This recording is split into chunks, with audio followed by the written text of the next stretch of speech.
రావణాసురుడు సారణుడు అనే ఒక రాక్షసునితో కలిసి తన రాజప్రాసాదం ఎక్కి వాళ్ళల్లో ఎవరో నాకు చెప్పు అన్నాడు.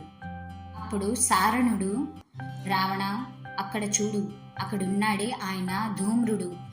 ఆ ధూమ్రుడి తమ్ముడే జాంబవంతుడు. ఆయన అపారమైన పరాక్రమం ఉన్నవాడు. కొన్ని కోట్ల వానరములతో యుద్ధానికి వచ్చాడు. వాడు పెద్ద పెద్దగా కేకలు వేస్తే నోట్లోంచి వచ్చే నాదానికి శత్రువుల గుండెలు బద్దలైపోతాయి.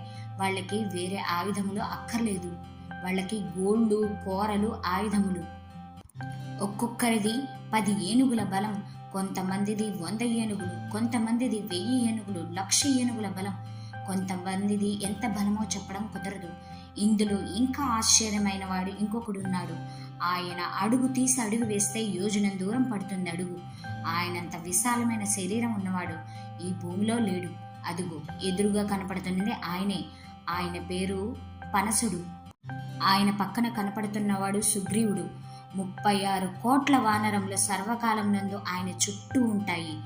గద ఎత్తి రారా రావణ అని ఆయన అక్కడ అరుస్తుంటే ఇక్కడ లంకలో ప్రాసాదాలు కదులుతున్నాయి.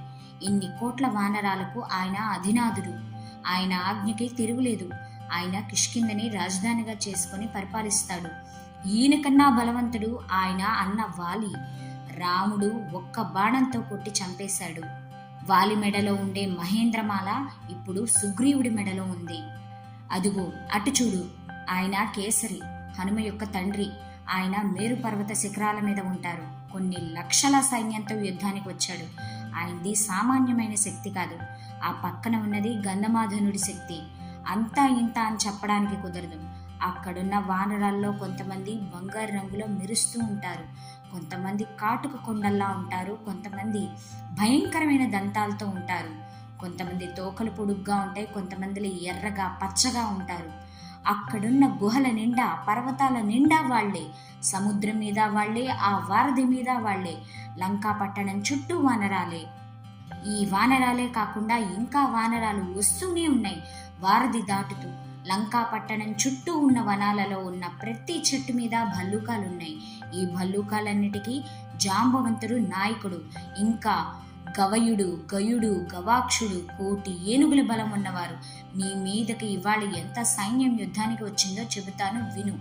10 వేలై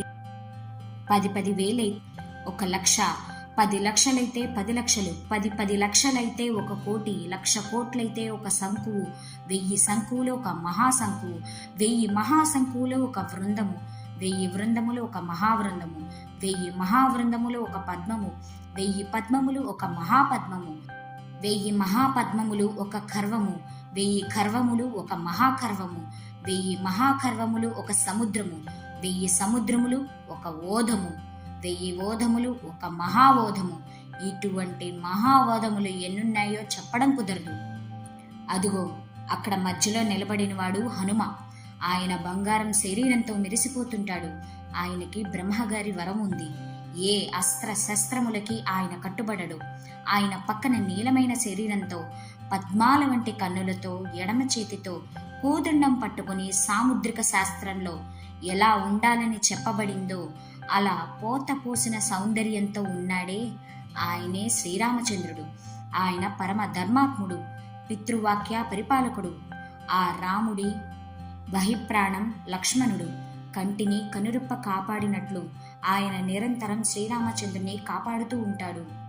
శ్రీరాముడు తుల్యమైన పరాక్రమం ఉన్నవాడు.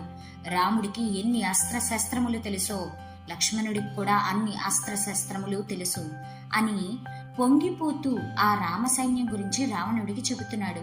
అప్పుడు రావణాసురుడు ఆ సారణుని ఆపి, నీకు ఎంత సంతోషంగా ఉందిరా వాళ్ల గురించి చెప్పడం అంటే? నా అన్నం తిని వాళ్ళని పొగుడుతావా?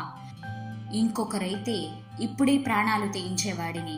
కానీ మీరు నాకు గతంలో చాలా ఉపకారాలు చేశారు కనుక వదిలేస్తున్నాను. ఇంకెప్పుడైనా మీ ముఖాలు నాకు కనపడితే మీ ప్రాణాలు ఎగిరిపోతాయి. పొండి ఇక్కడి నుంచి అని మళ్ళీ శార్దూల్ని పిలిచి, ఈసారి నువ్వు వెళ్ళి గూఢచర్యం చేసి ఎవడు ఏ వంశానికి చెందినవాడు, ఎవడు ఎవడి పుత్రుడు, రాముడు ఆహారం ఎక్కడ తింటాడు, ఎక్కడ పడుకుంటాడు, పక్కన పక్కన ఎవరు ఉంటారు ఎవరు రక్షిస్తూ ఉంటారు మొదలైన విషయాలన్నీ కనిపెట్టిరా అన్నాడు. తరువాత ఒక విద్యుజ్జిహుడు అనే ఒక రాక్షసుని పిలిచి ఒక కుతంత్రాన్ని బాగా ఆలోచించారు.